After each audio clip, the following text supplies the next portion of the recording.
Yakup Bey kızını Konya'ya boşa yollamadı. Kendi sultanlığını ilan edip biat toplar. O vakit mührü de Beyleri ardına toplamak için kullanacak. Belki de sultanlığını destekleyecek bir belge ha? Oğlum, Yenişehir'e varıp olan biteni babana anlat. Anlat ki Osman Bey cümle oyunlarını bozsun.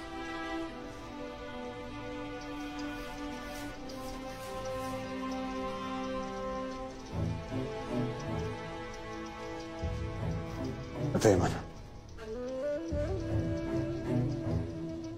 Yolun açık olsun Alaaddin Ali. Sağ olasın hanım. Sağ olasın.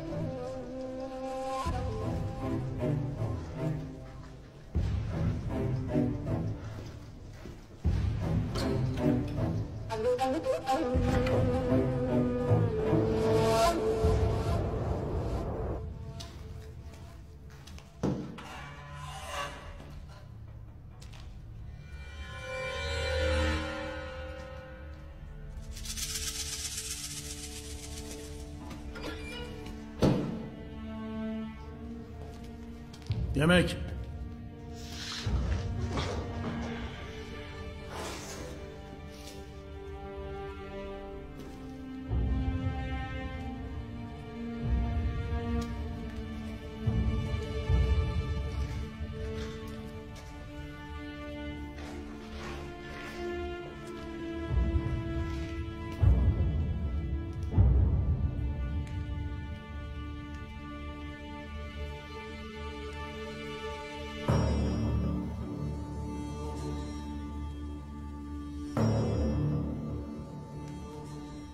Efendi Vasilis, biliyordum. Osman Bey, nedir bu hiddet? Sen beni kimlerle mukayese eder de karşıma dikilirsin. Ben ne kellesini aldığın Vezir Alemşah'ın ne de sürgüne yolladığın İsmihan Hatun.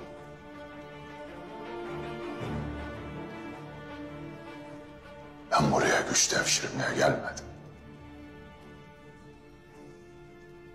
Benim kudretim herkesin üstünde zaten. Benim yurdum zaten bay. Ben uçları nizama sokmaya geldim. Ben zaten sultan idim.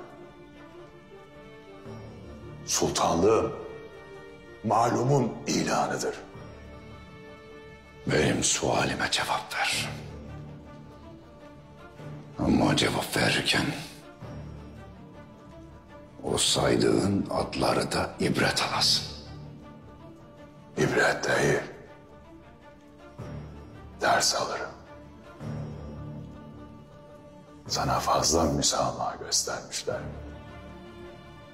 Ben göstermeyeceğim. O vakit ne de o elinden çarpar ha.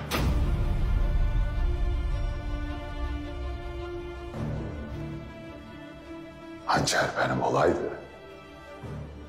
Gizlemezdim.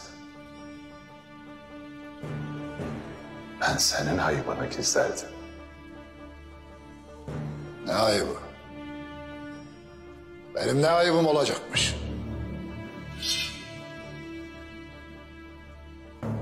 Benim canıma kastedenin hançeridir Osman Bey. Ben seni benden bildim. Bu pusuya ihtimal vermedim.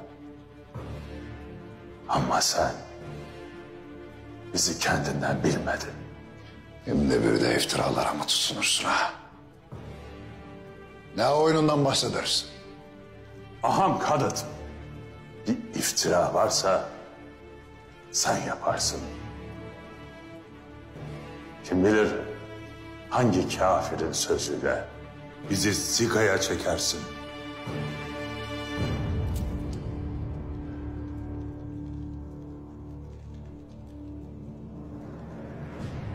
Ben oyuna gelmem.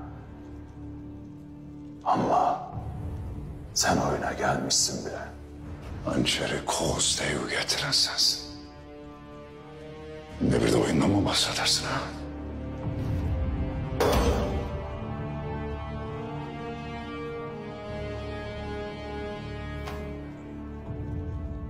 Karşındakini suçlamadan evvel elindeki çamuru temizleyesin. Belki de el öptürmeye çalıştığında o çamur senden bulaşmıştır ha. Aman beyler. Ahali ümmet sizden birlik bekler. Şimdi bunların sırası değil. Etmeyin. Size yaraşmaz beyler. Siz öncüsünüz. Etmeyin. Bunun sonu iyi değildir.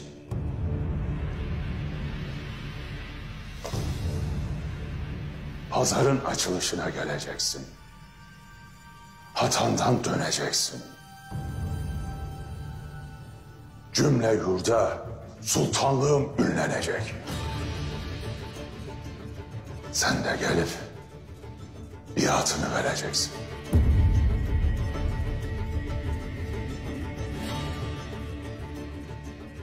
De haydi. Yok öyle iki kelam edip çekip gitmek. Bu da ne demek şimdi Osman Bey?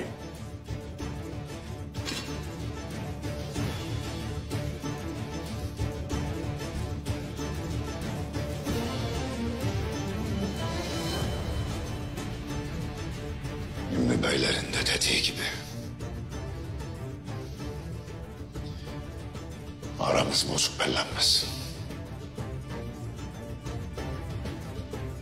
Avluya kadar eşlik edeyim.